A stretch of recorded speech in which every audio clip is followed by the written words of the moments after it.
찬미할 수 있는 마음과 입술을 주심을 인하여 정말 감사합니다. 그리스도께서 우리를 위하여 자신의 생명까지 주실 정도로 사랑하시고 하나님께서는 독생하신 아들까지도 아끼지 아니하시고 우리를 사랑하시건만 저희들 아무것도 두려워하지 말고 더욱더 주님이 말씀하신 그 말씀을 믿고 준행하는 자들이 되어서 하나님께서 우리를 이 땅에 보내신 목적을 이루어드리는 영원한 보람된 삶이 될 수 있도록 도우시기 원합니다. 이 시간에도 주의 말씀이 선포되는 시간이니 좋은 오직 하나님의 말씀을 진실하고 신실하게 배워내게 하시고 또한 주께서 성령을 통하여 알려주시는 이 말씀이 주의 거룩한 백성들의 마음속에 심기어져서 그 말씀의 능력이 이분들의 삶을 변화시키고 이 시대를 변화시킬 수 있는 주의 음성과 능력이 되게 하여 주시옵소서. 이 시간 다시 한번 주님께 말씀 부탁드릴 때 살아계신 우리 주 예수 그리스도의 이름으로 기도 올리옵나이다. 아멘.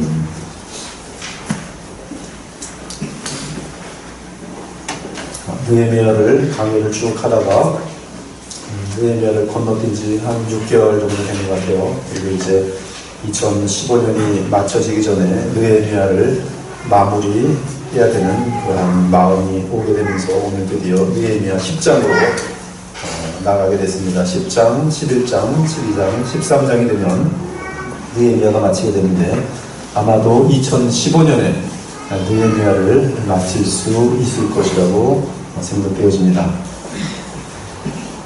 다 잊어먹으셨죠? 느헤미야 9장부터 이어가면은 아마 오늘 말씀이 이어질 것 같아요. 하나님께서 이스라엘 공동체 안에 개혁을 일으키십니다. 말씀의 역사를 일으키시고 그 말씀 때문에 주의 백성들에게 나타나는 현상은 회개, 그 다음에 말로 감당할 수 없는 감사와 기쁨들이었습니다.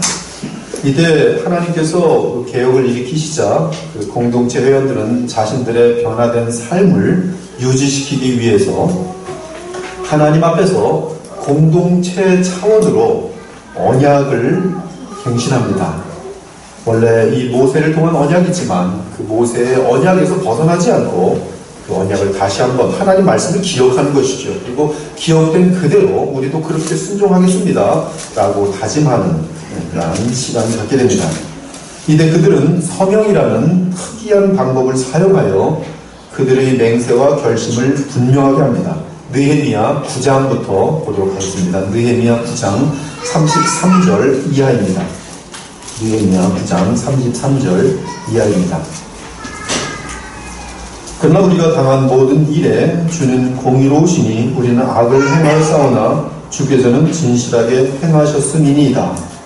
우리 왕들과 방백들과 제사장들과 조상들이 주의 율법을 지키지 아니하며 주의 명령과 주께서 그들에게 경계하신 말씀을 순종하지 아니하고 그들이 그 나라와 주께서 그들에게 베푸신 큰 복과 자기 앞에 주신 넓고 기름진 땅을 누리면서도 주를 섬기지 아니하며 악행을 그치지 아니하였으므로 우리가 오늘날 종이 되었는데 곧 주께서 우리 조상들에게 주사 그것의 열매를 먹고 그것의 아름다운 수산을 누리게 하신 땅에서 우리가 종이 되었나이다.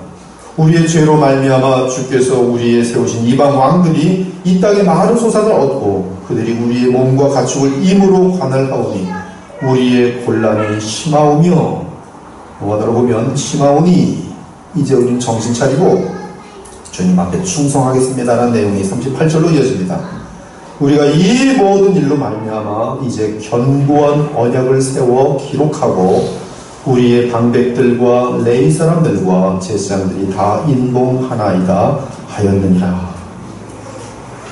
이스라엘 공동체의 죄를 고백하고 하나님을 찬양하는 그들은 견고한 언약을 세워 서면에 기록하고, 서면 정도가 아니죠. 그때는 양가죽으로 하니까 양피에 기록하고, 그리고 모두가 거기다 인봉을 합니다. 와서 서명을 하는 거예요. 자기 이름을 거기다 거는 것입니다. 이는 하나님과 다른 공동체가 보는 앞에서 한 사람 한 사람이 다 나와서 그 양피로 된 그 서면에 서명하고 맹세함으로 하나님과의 언약을 갱신하였음을 말하는 것입니다. 우리는 결단이 약하고 또한 결심을 해도 그 결심이 쉽게 무너지는 연약한 사람들이기 때문에 종종 하나님 앞에서 새롭게 다짐하곤 해야 합니다. 그러한 의미에서 이 매주 드려지는 예배는 하나님 앞에서 우리의 마음을 새롭게 하고 새로운 다짐을 하는 언약의 시간입니다. 그러나 우리는 매주 예배가 되풀이 된다고 해서 하나님 앞에서의 다짐과 결단을 가볍게 여겨서는 안 됩니다. 다음 주 한 주간이 올 때 이 한 주간 동안에 여러분에게 어떤 일이 발생할지는 아무도 몰라요. 여러분의 인생이 하늘과 땅처럼 바뀔 수도 있는 것이 이 한 주간에 진행될 수 있습니다. 그러므로 이 매주 진행되는 하나님 앞에서의 그 결심은 한 주간 동안에 주의 뜻대로 행할 수 있는 그러한 힘을 여러분에게 주게 되는 것입니다. 그러므로 매주 예배 때 얼마나 소중한지 몰라요. 그러므로 이 하나님과 만나는 단 한 시간의 이 시간에 온 마음을 다해 진실함으로 다시 주 앞에서 다짐하고, 심지어 일기장에 기록하고, 더 나아가 사람들 앞에서 어떻게 살겠노라고 결심하는 것도 대단히 중요한 것이죠. 지금 이스라엘 백성들은 자신들의 의지의 연약함을 핑계로 하여서 언약의 갱신을 회피하거나 주의 말씀에 순종할 자신이 없다며 도망치는 자들이 없었습니다. 그들은 다 같이 진정으로 주 앞에서 주의 말씀에 순종하기로 맹세하며 다짐했던 것이 전부다. 20장에는 그래서 언약에 서명한 자들의 명단이 나옵니다. 느헤미야의 이름이 문서의 맨 위에 서명되어 있어요. 하가라의 아들 총독 느헤미야와 그 이름이 쫙 나열됩니다. 그 제사장들, 레위인들, 지도자들, 그리고 평민들의 이름이 나열되고 있습니다. 28절에 보니 정리합니다. 그 남은 백성과 제사장들과 레위 사람들과 문지기들과 노래하는 자들과 느디님 사람들과 및 이방 사람과 절교하고 하나님의 율법을 준행하는 모든 자와, 지금 이 하나님의 율법을 준행하는 자들은 어떤 자들인가? 이방 사람들과 절교하였다 이렇게 되어 있습니다. 이방 사람과 절교하고 하나님의 율법을 준행하는 모든 자와 그들은 다 서명했어요. 아주 강한 결단을 좀 내리는 서명하고 있습니다. 맹세하고 있어요. 그들의 아내와 그들의 자녀들 곧 지식과 총명이 있는 자들은 다 그들의 형제 귀족들을 따라 저주로 맹세하기를, 내가 이것을 지키지 않는 하나님의 저주받기에 합당합니다. 저주로 맹세하기를, 우리가 하나님의 종 모세를 통하여 주신 하나님의 율법을 따라 우리 주 여호와의 모든 계명과 규례와 율례를 지켜 행하리라. 언약에 따르겠다며 서명으로 맹세한 자들은 하나님께서 일으키신 계약을 계속 유지하게 될 것입니다. 이는 그들의 진실한 의지와 마음을 주께서 친히 붙들어 주시고 도와주실 것이기 때문에. 이제 언약이 갱신되었어요. 다들 맹세 가운데 언약에 서명하였습니다. 언약의 내용이 그럼 뭐냐? 모세율법 전부가 아니었어요. 거기에 언약의 내용에는 6가지의 내용이 지금 이 예루살렘 성벽을 지은 이자들이 맹세한 내용 6가지입니다. 이 6가지 맹세는 지금 이 시대의 그리스도인들에게도 그대로 적용됩니다. 따라서 저는 이 자리에 계신 하나님의 자녀, 또 예수 그리스도의 보혈로 값주고 사신 여러분들도 힘 닿는 대로 맹세까지는 안 하지만, 그렇죠, 다 나와서 이제 맹세합시다, 사인하시오, 이거 하면 또 시험 들고 다 아주 힘들어져요. 그건 안 하지만 각자 알아서 이스라엘 한때 공동체가 맹세했던 그 맹세 내용을 잘 듣고 여러분들도 적용해야 되는 것이죠. 여러분, 오늘 이 6가지의 맹세를 여러분 마음속에 들으시고 다짐하십시오. 첫째, 결혼에 대한 맹세입니다. 느헤미야 10장 30절이에요. 우리의 딸들을 이 땅 백성에게 주지 아니하고 우리의 아들들을 위하여 그들의 딸들을 데려오지 아니하리라. 구약에서 이방인과의 결혼은 이방 종교와 연합하는 것을 의미했습니다. 따라서 영적인 순결을 잃는 것이 이방인들과의 결혼이었어요. 그 당시 이방 불신자들은 부패하고 더럽고 음란한 우상들을 섬기고 있었습니다. 이 바알과 아스타롯이라는 것은 지독하게 음란한 신들입니다. 밀곰 등이 그러했어요. 이방인들은 심지어 자신들의 살아있는 자녀들을 그들의 신들에게 살아있는 번제로 드릴 정도로 악하고 무섭고 더럽고 부패한 상태에 있습니다. 생각해 보세요.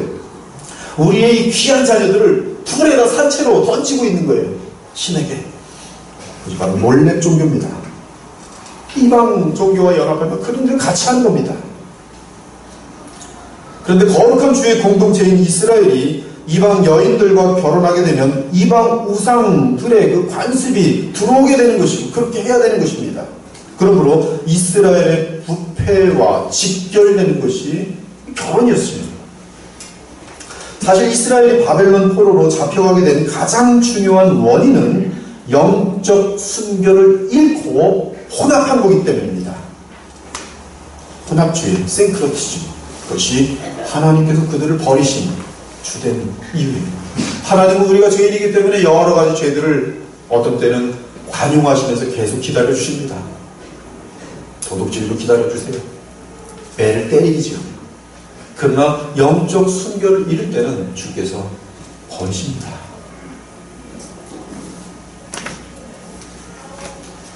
이스라엘이 바벨론 포로로 잡혀가게 된 가장 중요한 원인은 이 영적 혼합이었습니다. 더욱이 구약의 주의 백성들이 하나님을 멀리하고 각종 다양한 범죄를 행한 근본적인 이유 역시 다름 아닌 이방의 우상 숭배 때문이었습니다. 따라서 지금 느헤미야와 함께 바벨론 포로로부터 고생 많이 하고 나서 돌아와서 예루살렘 성벽 다 무너뜨리고 얼마든지 또 공격하는 저 이방인들 앞에서 예루살렘 성벽을 세운 이스라엘 백성들에게 무엇이 가장 경계스럽고 무엇이 가장 혐오스럽겠습니까? 그들을 가장 비참하게 만든 우상신들이 아니겠어요? 그러므로 그들이 첫 번째로 맹세한 내용은 이방신들과 짝하지 않겠다는 것이죠. 이방 사람과 절교하고 하나님의 율법을 준행하는 모든 자와 그들의 아내와 그들의 자녀들 곧 지식과 존경이 있는 자들은 다 그들의 형제 귀족들을 따라 저주로 맹세하기를 우리의 딸들을 이 땅 백성에게 주지 아니하고 우리의 아들들을 위하여 그들의 딸들을 데려오지 아니하리라 하더라. 이런 문맥 속에서 배경 속에서 이 말씀을 이해해야 되는 것이죠. 이는 타민족의 우상신들을 결코 받아들이지 않겠다는 맹세였던 것입니다. 지금 이 맹세는 우리에게도 필요해요. 결단코 우리 주 예수 그리스도 외에는 다른 신을 섬기지 않겠습니다. 다른 종교를 인정하지 않겠습니다.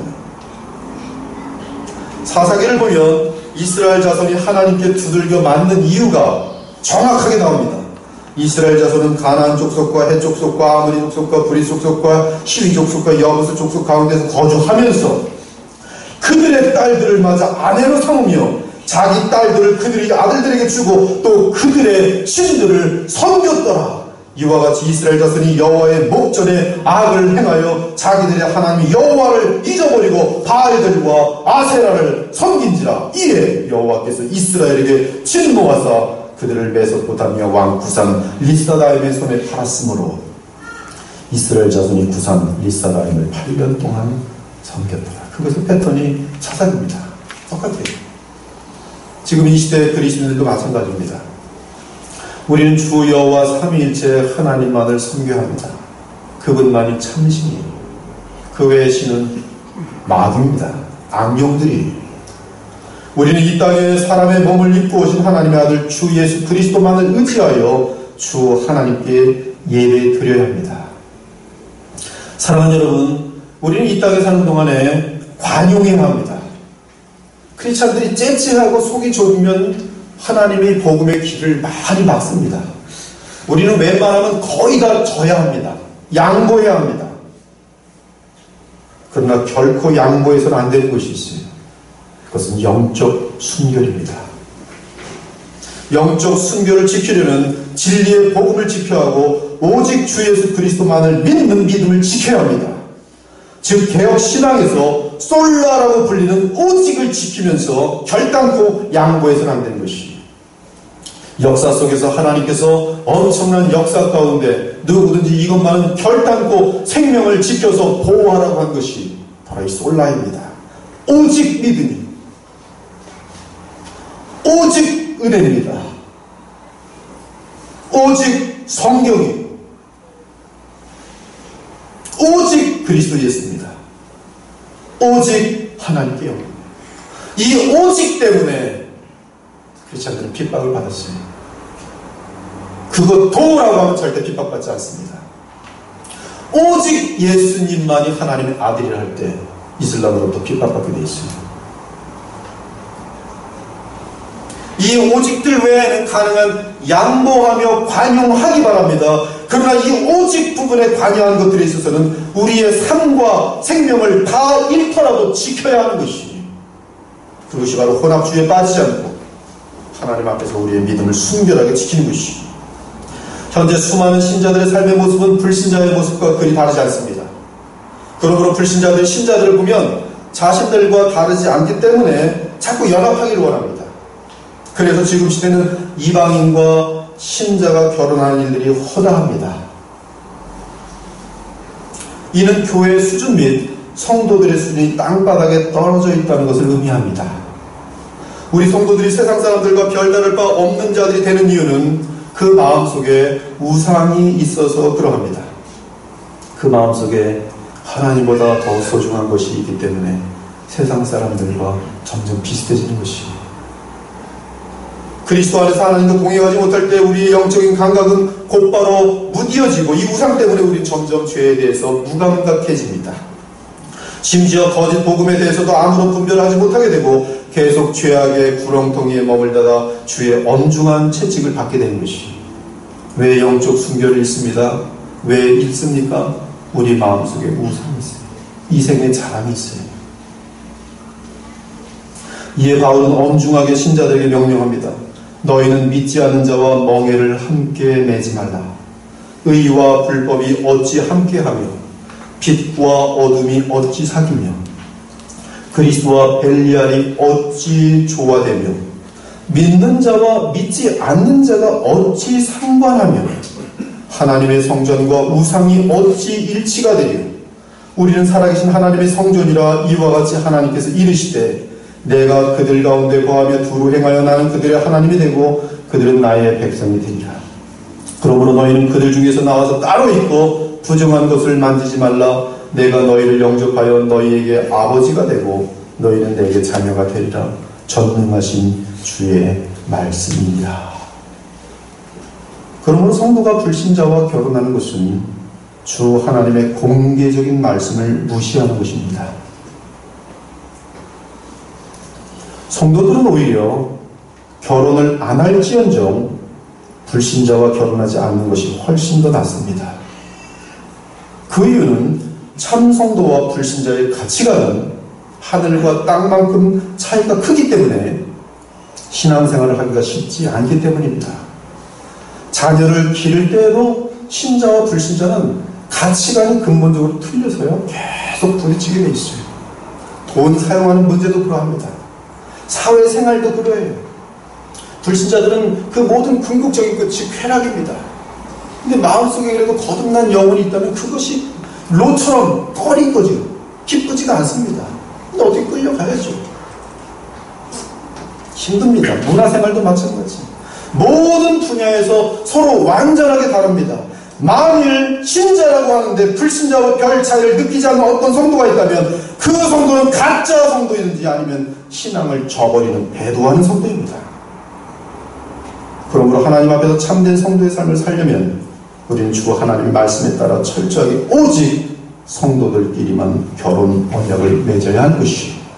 그러할 때 주 하나님께서는 그러한 가정을 참으로 기뻐하실 것입니다. 우리는 하나님께서 구약과 신약에 걸쳐 엄중하고 그리고 분명하고 자명하게 명하신 이 명령에 순복해야 합니다. 그렇지 않으면 도대체 어떤 부분에서 주께 순종하겠습니까? 이방인과 짝하지 말고 결혼하지 말라. 구약과 신약에 너무 선명하고 분명하게 명하셨는데 인생의 가장 중요한 문제에 대하여 하나님께서 명하셨는데 그 명령을 거스린다면 하나님의 다른 명령들에 대해서 순종할 수 있다는 보장은 아무것도 없는 것이죠. 인생의 가장 중대한 일에서 주의 말씀을 불순종하는 자가 어떻게 다른 명령들을 따를 수 있겠습니까? 도덕 및 양심의 차원에서 바르게 살려고 하는 것은 이방인들도 할 수 있습니다. 그러나 주 하나님과 그분의 아들 예수 그리스도만을 사랑하는 것은 오직 거듭난 자들만이 할 수 있으며 이에 거듭난 자가 불신자와 결혼하여 사는 것은 이미 바울이 언급한 것처럼 어둠과 빛이 함께 하려는 것과 다를 바가 없는 것이에요. 그렇다면 이미 불신자와 결혼한 신자들은 어떻게 합니까? 신앙이 약해서 또는 부모의 강요에 떠밀려서 아직 철이 없어서 또는 어리석어서 이미 불신자와 결혼을 해서 오랜 세월을 살아왔다면 어떻게 해야 합니까? 그러한 자들을 위해 주께서는 바울을 통해 권면합니다.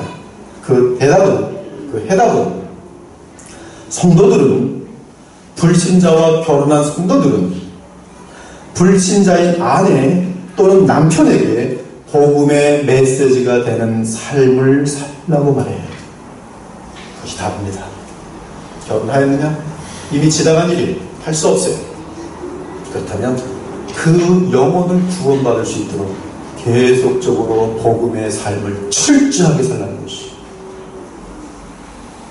그들이 갈라서기를 원하지 않는다면 결코 그들을 버리지 말고 함께 살아야 합니다. 불신자를 할지라도.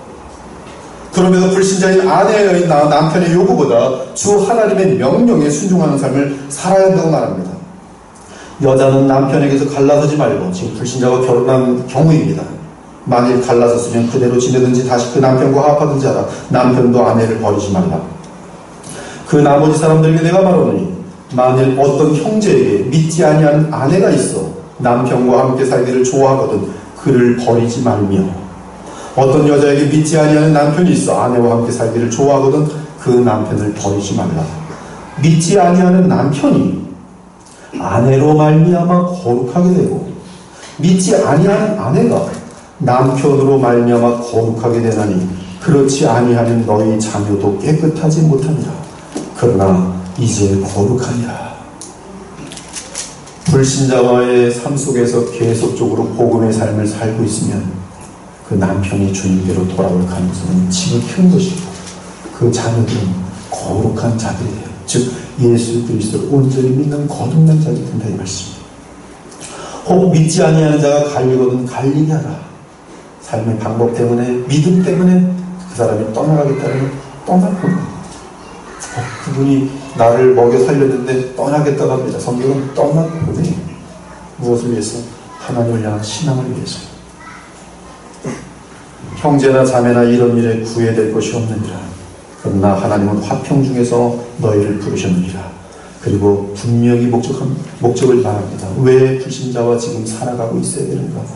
아내 된 자여, 내가 남편을 구원하는지 어찌 알 수 있으며, 남편 된 자여, 내가 내 아내를 구원하는지 어찌 알 수 있으리요. 두 번째 언약 갱신은 안식일에 대한 언약입니다. 느헤미야 10장 31절입니다. 혹시 이 땅 백성이 안식일의 물품이나 온갖 곡물을 가져다가 팔려고 할지라도 우리가 안식일이나 성일에는 그들에게서 사지 않겠고 일곱째 해마다 땅을 쉬게 하고 모든 빚을 탕감하리라. 안식일을 지키는 계명은 10계명의 제4계명입니다. 예루살렘 성벽을 완성한 이스라엘 백성은 하나님과 언약을 새롭게 하면서 안식일을 거룩하게 지킬 것을 맹세하였습니다. 31절 후반에 보면 일곱째 해마다 땅을 쉬게 하고 모든 빚을 탕감하리라고 맹세하는데 이는 또한 안식년 제도도 지키겠다는 뜻입니다. 신약의 입장에서 볼 때 이 의미는 죄사함 및 용서와 깊게 관련됩니다. 이것은 탕감이라는 개념 때문에 그러합니다. 우리가 어떠한 죄를 지었어도 그리스도의 보혈로 용서함을 받았고요. 또한 그 용서함을 받았으니 우리는 또한 다른 사람들을 용서해야 되는 것이 마땅한 마음 자세인 것이. 아무튼 이 구약의 안식일은 그리스도 예수 안에 있는 영원한 안식을 예표하는 것이기 때문에 그리스도께서 이 땅에 오셔서 십자가상에서 구속을 완성하시고 부활 승천하신 이래로 우리는 안식일 대신에 주의 날을 기념하여 지키게 되었습니다. 이는 예표를 버리고 그 예표가 가리키던 실체가 왔으니 그 실체를 붙드는 것을 의미합니다. 따라서 아직도 여전히 토요 안식일을 지키는 안식교는 그 예표가 지시하던 실체인 주 예수 그리스도의 십자가의 구속과 부활 승천하신 영광을 무시하는 것입니다. 따라서 이단입니다. 유대교가 이단인 것처럼 안식교, 유대교의 하나의 패턴이에요. 그러나 복음을 붙든 자들은 십계명의 완성 역시 주 예수 그리스도 안에서 성취되었음을 믿고 주일에 안식하는 것입니다. 이는 그리스도 예수께서 모든 구원과 안식의 주라는 사실을 믿음으로 인정한 것입니다. 곧 복음입니다. 따라서 우리는 주께서 부활하신 주의 날을 안식의 날로 지킵니다. 그럼에도 우리는 그 날을 구약의 주의 백성이 안식일을 거룩하게 지켰던 것처럼 그리스도 안에서 거룩하게 지킬 수 있어야 하고, 또한 그날에 그리스도 안에서 하나님께서 베푸시는 하늘의 은총과 영광을 놓쳐서는 안 되는 것입니다. 여러분이 성도라면 반드시 주의 날을 지키는 것이 성도의 본분입니다. 본분이라는 것은 기본, 책임이라는 뜻이에요. 주의 날을 반드시 지키세요. 지켜서 구원 얻는 것은 아닙니다. 그러나 그날 예수님과 약속한 시간, 만일 주의 날을 지키지 못하면 어느새 그 사람의 신앙은 메마르고 피곤하게 될 것입니다. 신앙이 약하여지면 반드시 고달프고 지친 인생을 살게 되어 있어요. 크리스찬이라면. 그러나 주의 날을 통해 하늘의 영광을 누리는 자들은 넉넉히 이 세상을 이기며 하늘의 평강과 기쁨과 여유를 누리게 될 것입니다. 혹시 주의 날을 지키는 것이 여러분의 경제생활에 해가 된다고 생각합니까? 주일날까지 일하면 더 많은 돈을 벌 수 있는데 그날에 교회에 가서 예배를 드리게 되면 경제적으로 차질이 옵니까? 주일에 공부하면 더 많이 할 수 있는데 그날 교회에 가면 공부에 방해가 되고 앞으로 인생 사는데 도움이 되지 않는다고 생각하십니까? 이러한 생각은 철저하게 불신과 염려에서 오는 생각들입니다. 심지어 탐욕에서 오는 우상 숭배적인 생각입니다. 더 나아가 하나님의 풍성하심과 전능하심을 무시하는 생각들입니다. 그러므로 그러한 악독한 생각 때문에 주의 날을 거룩하게 지키지 못하였다면 회개해야 합니다. 주께서 말씀하십니다. 나의 하나님이 그리스도 예수 안에서 영광 가운데 그 풍성한 대로 너희 모든 쓸 것을 채우시리라. 믿으십니까? 믿으시면 여러분들이 주의 말씀대로 순종하면 되는 것이요, 주의 날을 지키면 되는 것이요. 한 사람이 두 주인을 섬기지 못할 것이니 혹 이를 미워하고 저를 사랑하거나 혹 이를 중히 여기고 저를 경히 여기리라. 너희가 하나님과 재물을 겸하여 섬기지 못하느니라. 그러므로 내가 너희에게 이르노니 목숨을 위하여 무엇을 먹을까, 무엇을 마실까, 몸을 위하여 무엇을 입을까 염려하지 말라. 목숨이 음식보다 중하지 아니하며 몸이 의복보다 중하지 아니하냐. 내 스스로 인생을 살아보려는 것은 목숨을 잃는 길이란 뜻이에요. 믿음이 작은 자들아, 그러므로 염려하여 이르기를 무엇을 먹을까, 무엇을 마실까, 무엇을 입을까 하지 말라. 왜? 이 염려를 하면서 주님을 멀리하더란 말씀입니다. 주의 계명을 지키지 않더라 이 말씀입니다. 이는 다 이방인들이 구하는 것이다. 너희 하늘 아버지께서 이 모든 것이 너희에게 있어야 할 줄을 아시느니라. 그런데 너희는 먼저 그의 나라와 그의 의를 구하라. 특히 주의 날처럼 하나님과 약속되어 있는 시간은 철저하게 지키는 것이 하나님의 나라와 하나님의 의를 구하는 것입니다. 그리하면 이 모든 것을 너희에게 더하시리라. 그러므로 내일 일을 위하여 염려하지 말라. 내일 일은 내일에 염려할 것이요 한날의 괴로움은 그날을 족하리라. 아이, 그래도 목사님 눈에 뻔히 보이는데 이걸 어떻게 손해보면서 놔야 됩니까? 놓으십시오. 그것은 덫입니다. 마귀의 덫이에요. 내 스스로 인생을 펼쳐보겠다면 인생을 살려는 자들은 늘 염려 가운데 살게 될 것입니다. 그러나 오늘 하루밖에 없는 내 인생을 산다고 생각한다면, 내 하루가, 내 생명이 오늘 하루밖에 없다고 믿는다면 그것이 오늘을 살라는 말씀. 오늘 내게는 오늘 하루밖에 없다. 어떻게 살겠습니까? 오늘 하루밖에 없다면 아마 사랑으로 살 거예요. 사랑. 오늘 하루밖에 인생이 없다면 우리는 그때야 영원한 것들을 위하여 살게 될 것이죠.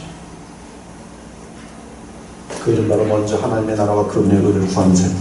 믿으시기 바랍니다. 하나님의 말씀에 무조건 순종하면 그 나머지 삶을 주께서 책임지시고 풍족하게 채우실 것이 하나님의 약속의 말씀입니다. 돈을 사랑하지 말고 있는 바를 족한 줄로 알라. 그가 친히 말씀하시기를 내가 결코 너희를 버리지 아니하고 너희를 떠나지 아니하리라. 미국에서 제가 아는 어떤 분을 봤는데요, 그분이 너무나 힘든 상태에 있어요. 이것을 가지고 손에다도 썼고요, 가방에다가 써서 영어로 계속 그래요. 내가 결코 너희를 버리지 아니하고 너희를 떠나지 않고. 근데 그 말씀으로 이겨서 일어서 사람들이 봤을 때 못 일어나는 것 같은데 일어서요. 내가 결코 너희를 버리지 아니하고 너희를 떠나지 않으리라. 주께서 시키신 대로 성실하게 순종하고 모든 것을 주께 맡길 때 주께서 친히 우리의 모든 필요를 채우실 것입니다. 그것이 믿음이요 그것이 신앙생활이에요. 그러므로 우리는 주의 날에 안식하며 그날을 거룩하게 지킬 수 있어야 합니다. 그렇지 않으면 평생이 고달프고 피곤하고 지친 삶이 될 것이요.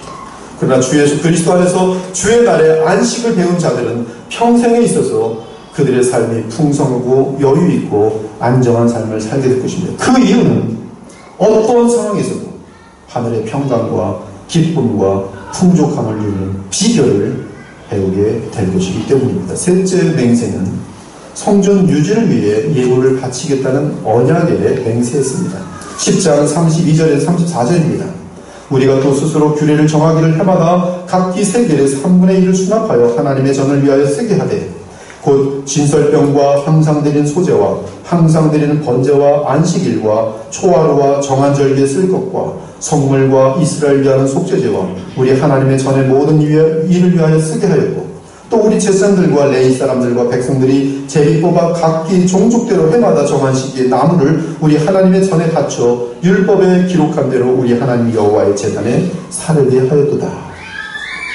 이스라엘 백성들이 성전세를 낸 것은 성전을 유지하기 위함입니다. 정한 시기에 나무를 가져다가 성전에 바친 것도 하나님의 여호와의 제단, 번제 이런 것들을 다 위한 것들이.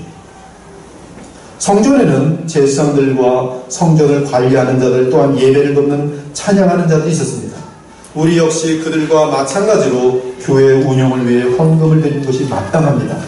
헌금이 없다면 어떻게 교회가 운영되겠습니까? 32절 이하의 내용을 보면 이스라엘 백성들은 매주 안식일은 물론 상당히 자주 성전에 찾아갔다는 사실을 알 수 있습니다. 그들은 성전에서 희생제물을 드렸습니다. 이에 그들은 거의 매일 자신들은 피로 구속함을 받은 백성임을 기억하였습니다. 이는 동물제사가 예표하는 그리스도의 보혈과 구속을 기억하는 것과 같습니다. 우리 역시 가능한 많이 자주 예배드리며 그리스도와 그분의 구속을 기억해야 합니다. 예표를 가지고도 구약의 이스라엘 백성들은 그렇게 모이기를 힘썼다면 우리 실체 되시는 하나님의 아들이 오셔서 자신의 생명과 보혈로 완전한 희생제물이 되신 상황에서 더더욱 그분의 속죄를 기억하며 기리기 위해 예배당에 자주 나와야 하는 것입니다. 구약의 피의 제사가 하나님의 어린 양을 예표하듯이 우리는 언제나 우리 주 그리스도를 예배하고 감사하고 그분께 우리의 마음과 삶을 드려야 마땅한 것이 너희가 알거니와 너희 조상이 물려준 헛된 행실에서 대속함을 받은 것은 은이나 금같이 없어질 것으로 된 것이 아니요 오직 흠없고 점없는 어린 양 같은 그리스도의 보배로운 피로 된 것입니다. 넷째는 첫 소출을 하나님께 가져오겠다고 맹세하고 서명하였습니다. 느헤미야 10장 35절에서 37절이 해마다 우리 토지 소산의 막물과 처음 것이죠. 막형 할 때 처음 소산입니다. 토지 소산의 막물과 각종 과목의 첫 열매를 여호와의 전에 드리기로 하였고 또 우리의 맏아들들과 가축의 처음 난 것과 소와 양의 처음 난 것을 율법에 기록된 대로 우리 하나님의 전으로 가져다가 우리 하나님의 전에 섬기는 제사장들에 주고 또 처음 익은 미리 가루와 거제물과 각종 과목의 열매와 새 포도주와 기름을 제사장들에게로 가져다가 우리 하나님의 전에 여러 방에 두리라. 이 출애굽기를 보면 애굽에서 구원을 얻은 주의 백성들이 제일 먼저 행한 일은 어린 양 패스오버, 어린 양의 피로 구원을 얻고 이 애굽의 참자들은 다 죽게 됩니다. 이때 이스라엘 백성들이 처음 행한 일은 그들에게 가장 소중한 첫 아들, 첫 새끼, 첫 추수 곡물 등을 하나님께 바친 것입니다. 우리 역시 주 예수 그리스도의 보혈로 구원을 얻은 자들이니 마땅히 우리의 모든 것들 가운데 가장 소중한 것을 주께 바쳐야 해요. 더 그래야지 더. 예표를 위해서도 이 정도인데 우리 실체 가운데 있으니 더더욱 그래야 합니다. 이 첫째 것을 주께 바친다는 것은 둘째 것, 셋째도 다 하나님의 것임을 고백하는 것이, 이는 나의 모든 것이 주 하나님의 것임을 인정하는 믿음의 고백입니다. 내 생명도, 내 가정도, 내 자녀도, 내 직장도 모두 하나님께 주신 것이, 우리는 하나님께로부터 받은 이 선한 모든 좋은 것들을 선물로 받아서 누릴 뿐, 이것을 고백하는 것이 첫째 것을 드리는 것이고, 첫째 것을 드린다는 것은 나의 모든 것이 주님의 것이라는 고백이라 이 말씀입니다. 반면에 세상은 그렇지 않습니다. 우리가 세상의 사상에 물들면 그들과 같은 생각을 하게 될 것입니다. 그들의 사상은 내 몸도 내 것, 내 돈도 내 것, 내 인생도 내 것, 직업도 내 것, 건강도 내 것이라고 생각합니다. 그러면서 그들은 내 것으로 내 맘대로 하는데 누가 나보고 뭐라 할 수 있느냐고 자기 권리를 주장합니다. 예를 들면 세상은 낙태도 합리화시킵니다. 즉, 내 몸은 내 맘대로 할 수 있는데 나는 아기를 원하지 않으니 내 몸에 아기가 있는 한 그 아기는 내 몸이니 내가 내 것을 제거할 수 있다는 논리인 것이, 그들 인권이라는 이 사상 속에서 낙태의 권리가 있다고 생각하는 것입니다. 그러면서 가장 힘없고 연약한 생명을 살려고 아무런 가치가 없는 것입니다. 그러나 우리는 우리의 몸이나 인생, 시간, 돈, 재능, 은사, 만남, 가족 등이 전부 하나님의 선물이며 그분의 것이라고 고백합니다. 그리고 이 고백은 우리의 가장 좋은 것을 하나님께 바침으로 확증되는 것이, 너희 몸은 너희가 하나님께로부터 받은 바 너희 가운데 계신 성령의 전인 줄 알지 못하느냐. 너희는 너희 자신의 것이 아니라 값으로 산 것이 되었으니 그런즉 너희 몸으로 하나님께 영광을 돌리라. 다섯째 언약 갱신은 11조에 대한 것이에요. 느헤미야 10장 37절부터 39절입니다. 또 우리 산물의 11조를 레위 사람들에게 주리라 하였나니 이 레위 사람들은 우리의 모든 성읍에서 산물의 11조를 받는 자임이며, 레위 사람들이 11조를 받을 때는 아론의 자손 제사장 한 사람이 함께 있을 것이요, 레위 사람들은 그 11조의 10분의 1을 가져다가 우리 하나님의 전 곳간의 여러 방에 두되, 곧 이스라엘 자손과 레위 자손이 거제로 드린 곡식과 새 포도주와 기름을 가져다가 성소의 그릇들을 두는 골방, 곧 섬기는 제사장들과 문지기들과 노래하는 자들이 있는 골방에 둘 것이다. 말라기는 11조에 대해 언급하기를 주께 드려야 할 최소의 기본이라고 하였습니다. 이 말라기의 내용이 과격해서 교인들에게 알려주기를 꺼리는 목사님들이 지금 점점 많아지고 있습니다. 그래서 성경을 한 번도 안 읽어보는 성도들 중에는 말라기가 뭔지도 모르고 말라기의 어떤 11조에 있는 내용인지도 모릅니다. 그들은 마치 거룩하면 돈에 대해서 얘기하지 않아야 되는 것처럼 그렇게 분위기를 몰아갑니다. 저는 그렇게 해서는 안 된다고 생각합니다. 하나님 말씀은 그대로 증거돼야 돼요. 우리 교회는 결코 성도들의 돈을 착취하는 교회가 아닙니다. 그것은 우리 모두의 양심이 알고 있어요. 하나님이 알고 있습니다. 그러나 또한 성경의 말씀을 더하거나 감할 수 없습니다. 참 선지자인 말라기 선지자의 말씀입니다. 사람이 어찌 하나님의 것을 도둑질하겠느냐. 그러나 너희는 나의 것을 도둑질하고도 말하기를 우리가 어떻게 주의 것을 도둑질하였나이까 하는도다. 이는 곧 11조와 봉헌물이라. 하나님께 11조와 봉헌물을 드리지 않는 것은 하나님이 보실 때 도둑질입니다. 너희 곧 온 나라가 나의 것을 도둑질하였으므로 너희가 저주를 받았느니라. 만군의 여호와가 이르노라. 너희의 온전한 11조를 창고에 들여 나의 집에 양식 있게 하고 그것으로 나를 시험하여 내가 하늘문을 열고 너희에게 복을 쌓을 것이 없도록 붙지 아니하나 보라. 만군의 여호와가 이르노라. 내가 너희를 위하여 메뚜기를 금하여 너희 토지 소산을 먹어 업해지 못하게 하며 너희 밭에 포도나무 열매가 기한전에 떨어지지 않게 하리니 너희 땅이 아름다워짐으로 모든 이방인들이 너희를 복되다 하리라. 만군의 여호와의 말입니다. 하나님께서는 하나님의 교회와 하나님의 나라를 위해 쓰일 수 있도록 11조를 명하셨습니다. 이 제도는 구약의 제도에 국한된 것이 아닙니다. 오히려 신약에서는 11조가 아니라 우리의 모든 것을 하나님께 바치도록 권면합니다. 10분의 1이 아니라 100%입니다. 100%. 그것이 신약의 요구입니다. 그러므로 11조는 하나님께 바치는 가장 기본이 되는 것이, 사실 11조를 바친다는 것은 우리의 모든 것의 10%에서 100%까지 다 바칠 수 있어야 한다는 것을 의미합니다.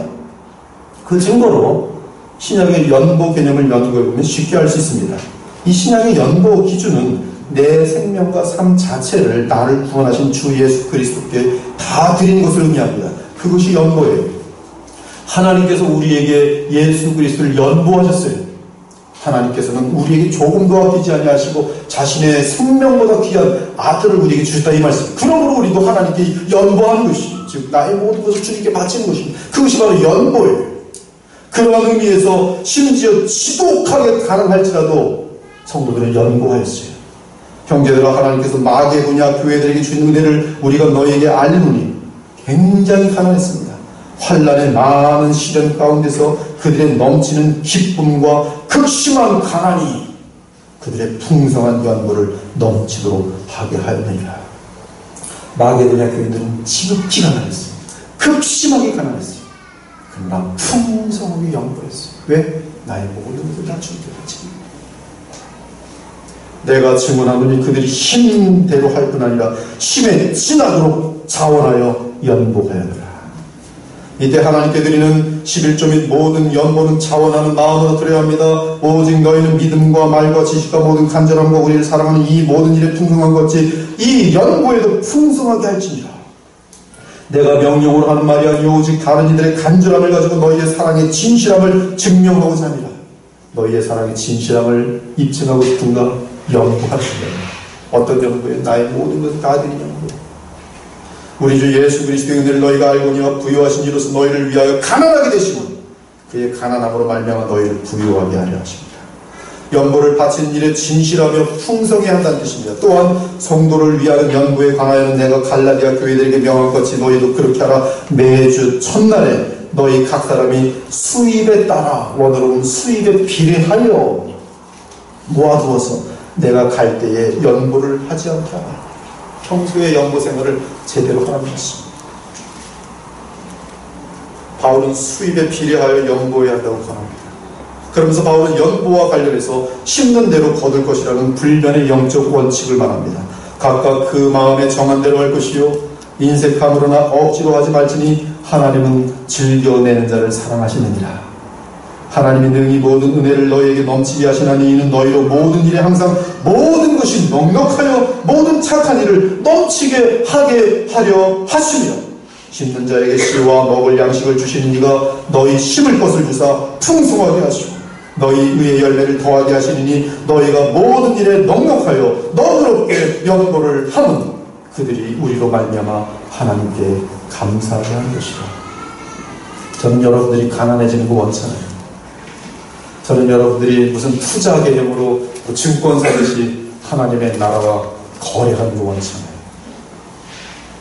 저는 여러분들이 예수 그리스도 안에서 하나님의 베푸신 은혜가 얼마나 무한한 것인지 여러분들이 깨닫고 그리고 그 주님의 사랑에 보답하는 나의 진실한 믿음의 표현으로서 나의 모든 것을 주님께 바친다는 신앙의 고백이 이 연보에 담겨져서 주님께 바쳐지기를 진실한 믿음을 회복하기를 바랄 뿐입니다.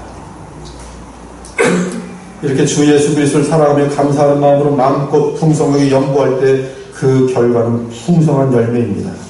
이것이 곧 적게 심는 자는 적게 거두고 많이 심는 자는 많이 거둔다 하는 말이로다. 이것이 100원 내면 1000원을 주고 10,000원 내면 100만원을 주고 그 개념이 아니에요. 우리는 세상에 썩어질 것을 주님께 바치지만 그러나 진실하게 바칠 때 하나님께서는 영원히 썩지 아니하는 신령한 것들로 우리의 신령과 사랑의 관계와 그리고 우리의 지혜와 이런 것들을 부어주신다는 말씀입니다. 마지막으로 6번째 약속은 주의 성전에 모이기를 힘쓰겠다는 약속입니다. 그리하여 우리가 우리 하나님의 전을 버려두지 아니한다. 우리가 지금 잘 알듯이 네덜란드는 종교개혁에 굉장히 중요한 상지였어요. 대단히 기독교 역사 가운데 대단히 위대한 나라입니다. 네덜란드는 중세 때도 그랬고 종교개혁 때도 그렇고 심지어 1900년대 20세기에 들어와서도 이 네덜란드라는 나라는 대단했어요. 그러나 지금 네덜란드는 거의 모든 교회들이 술집과 또 관광소로 지금 바뀌고 있어요. 왜 그래요? 모이기 힘들지 않아서요. 지난번에 우리는 주의 몸된 교회를 사랑하며 주 예수님을 사랑하는 것임을 깨달았습니다. 우리는 온 마음과 관심을 가지고 주의 몸된 지체들이 모이는 이 거룩한 장소를 기억하며 돌봐야 할 것입니다. 이는 그러한 책임 역시 주 예수 그리스도를 사랑하는 것이기 때문에, 따라서 히브리서 사도는 이렇게 강조합니다. 모이기를 패하는 어떤 사람들의 습관과 같이 하지 말고 오직 서로 권하여 그날의 가까움을 볼수록 더욱 그리하자. 더욱 어떻게 하든 더욱 모이자. 제가 목회를 하면서 가장 분명하게 하는 것은, 주의 온전한 교회를 들락달락 하는 사람들은 그 교회가 정상적인 교회일 때 영적으로 막 성장합니다.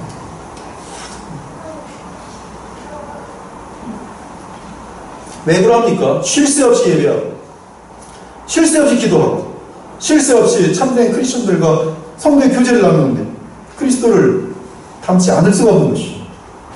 그러나 주의 이름으로 모이는 일에는 게으르고, 그 대신 주의 이름이 걸려있지 않는 파티, 친목회, 동창회 다 쫓아다니고, 결혼식, 주일날은 빠지고 결혼식 가고, 돌잔치, 여기에는 절대 안 빠지는 사람들이 있어요. 그리고 이제 씨앗이라 해서 내가 그때 10만원을 부주했는데 10만원 걷기 위해서 또 해야 되는 거예요. 또 안 가면 나쁜 놈 뭐 이러면서 지금 그런 정서가 만들어지면서, 그 모임에는 아주 그냥 뭐 아무리 바빠도 다 챙겨가서 갑니다. 주의 이름으로 모이는 일에는 게을러요.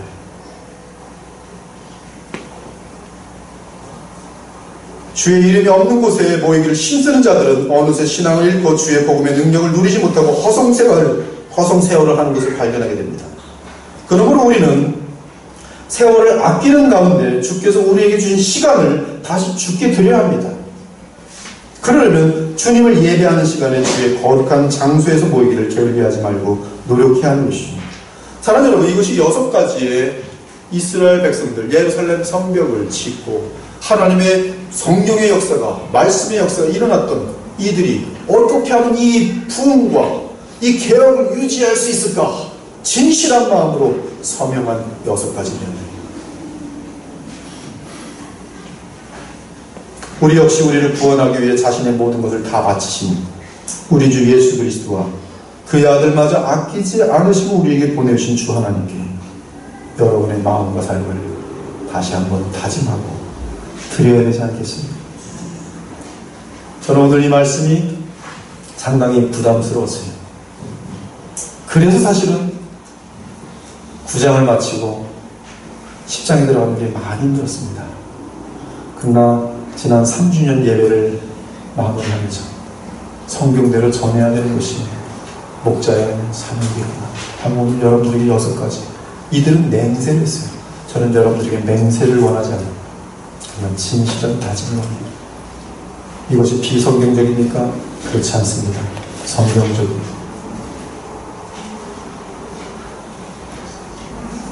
우리 역시 주님 앞에 진실한 다짐을 해야 돼요. 우리도 전에는 어리석은 자여, 순종하지 아니한 자여, 속은 자여, 여러 가지 정욕과 행락에 종노릇한 자여, 악독과 투기를 일삼은 자여, 가증스러운 자여, 피차 미워한 자였으며 우리 구주 하나님의 자비와 사람 사랑하심이 나타날 때에 우리를 구원하시되 우리가 행한 바 의로운 행위로 말미암지 아니하고 오직 그의 긍휼하심을 따라 중생의 씻음과 성령의 새롭게 하심으로 하셨나니 우리 구주 예수 그리스도로 말미암아 우리에게 그 성령을 풍성히 부어주사 우리로 그의 은혜를 힘입어 의롭다 하심을 얻어 영생의 소망을 따라 상속자가 되게 하려 하십니다. 여기까지 지금 여러분들이 다 해당됩니다. 여러분 다 상속자가 될 것입니다. 이때 바울이 말합니다. 밑보드가 이 말이요. 원하건대 너는 이 여러 것에 대하여 굳세게 말하라. 이는 하나님을 믿는 자들로 하여금 조심하여 선한 일을 힘쓰도록 하라. 이것은 아름다우며 사람들에게 유익하니라. 하나님 우리 주 예수 그리스도의 완전한 은혜 가운데 무한한 복을 누리게 된 자들이여 조심하여 하나님의 명하신 착한 일들, 좋은 일들에 힘쓰라. 놓치지 말라.